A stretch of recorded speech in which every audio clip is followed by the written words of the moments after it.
Welcome back to True Crime with Yvonne. We're going to discuss today Muti murders. Muti murder is not something that is new. In 1652, before John van Riebeeck, a white Westerner, went to South Africa, they had their own traditional and cultural practices. These involved a higher god of power. In the old days, people would grow old, like 100 years plus. It is believed when that person passes away, they become the ancestor. In the Zulu culture, it is called erosi. So the living goes to the grave and talk or burn an incense or sage. The sage is said to be a letter that is taken to God. Example, they may ask for protection, they may ask for money, they may ask for wealth. Also in the Zulu culture, you may slaughter chickens or goats. A goat is considered a sacred animal. It's not something you just eat daily.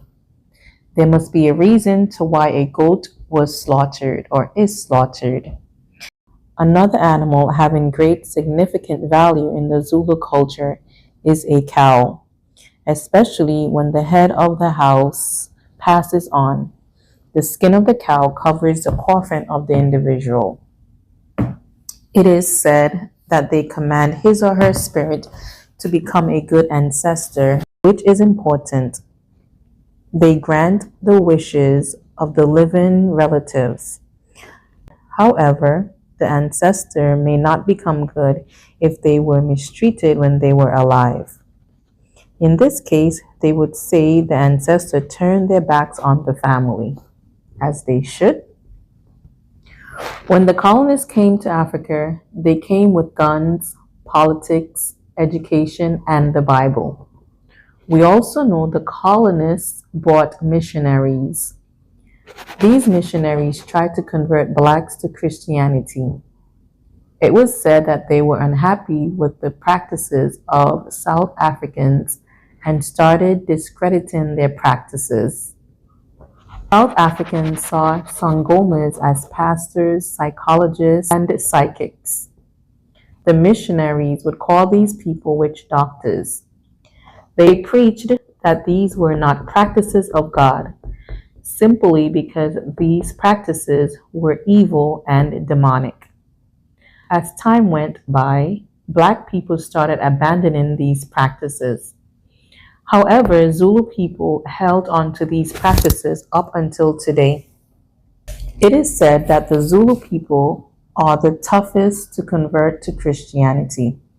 If they become a Christian, they still practice their Zulu culture. Another one of the practices is an inyanga, herbalist, or a traditional healing. They use things of nature to make medicine. They explain your illness, then brew the leaves or branches for you to drink.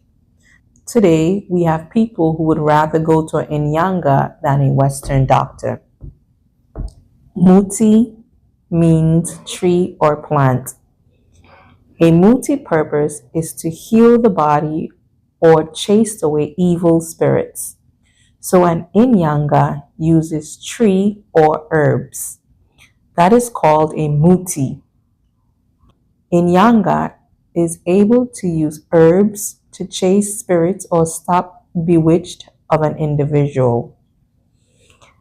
A sangoma does the same thing, but they are linked to their ancestors. They interact with their ancestors. They interpret dreams about their ancestors. The sangoma may tell the person to slaughter a chicken or goat or cow, female, male, or both. Sangoma. To be a sangoma, it must be your calling. Sangomas are here to heal, protect, and guide. They must have a deep understanding of the natural world.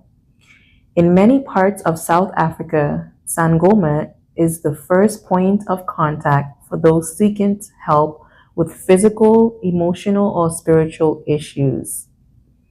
Inyanga is an inheritance which is passed down from your family to the first child or promising child.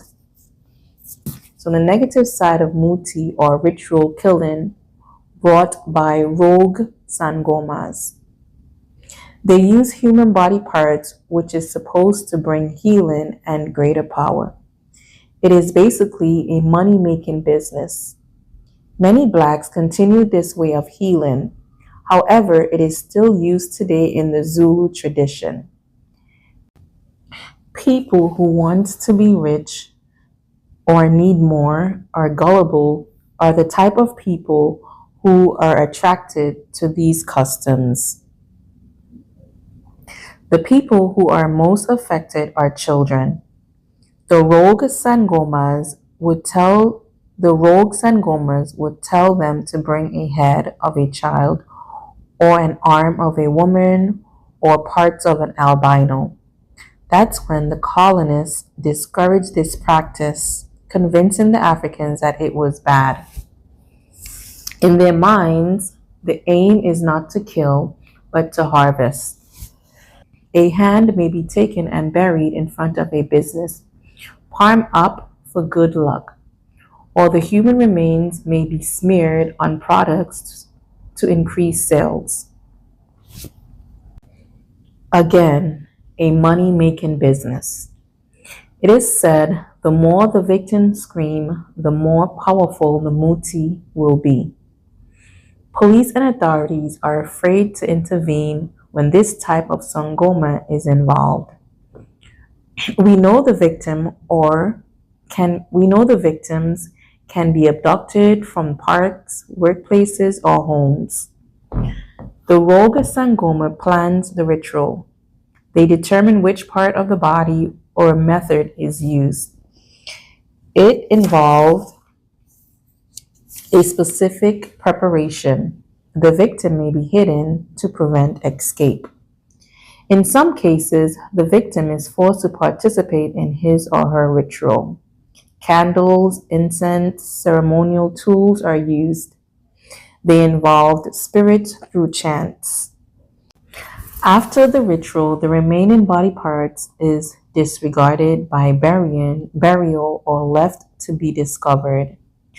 The ritual area is cleared. The client, the rogue Sangoma, keep in contact to keep track of the progress. We hear many heartbreaking stories, one in particular, Peter Seller. Peter Seller, he was 10 years of age and was butchered alive. His hands, genitals, tongue, and parts of his brain was taken. When he was found, he was still alive. His mom didn't hear him scream when the incident happened. His attackers have yet to be brought to justice because they couldn't get a conviction. The killers got away with murder. His mom still mourns his death. She believes he is not resting due to his body parts being given away. Some Sangomas use an Nkova. It's like a mummy or a zombie. It's a half-dead person or a live person. This person has to be an intelligent person. This must be done for you to be filthy rich. Recently, there have been people who use snakes to bring them money. It is an alternative to killing humans. There's another one called Tokolashi. It is a very small animal, but it has human features. It's quite scary looking, according to those that have seen it. Most of the traditional healers, as well as Sangomas, went to the government saying that they are legit. What they're doing, it's a legit profession. They argue that they are part of the community and would like to be recognized. As a result, the South African government recognized traditional healers and traditional doctors.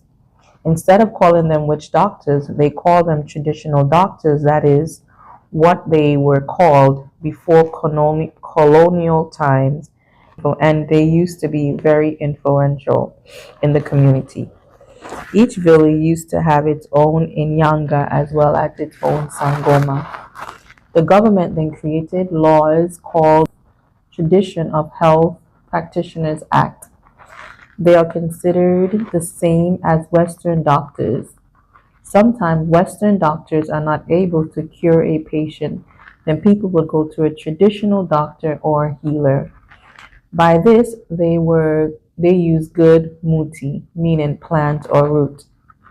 Muti is also medicine, pills, cough medicine, injections, anything that is healing. Muti that is going to bring bad luck to you, to get rich, or to cause someone to die. That is the bad muti.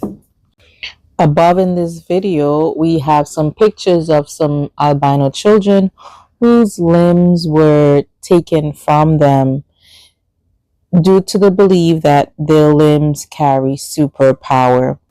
I hope I was able to define Muti murders for you, and any other word here that was unclear. Don't forget to like, subscribe, and turn on your post notification bell.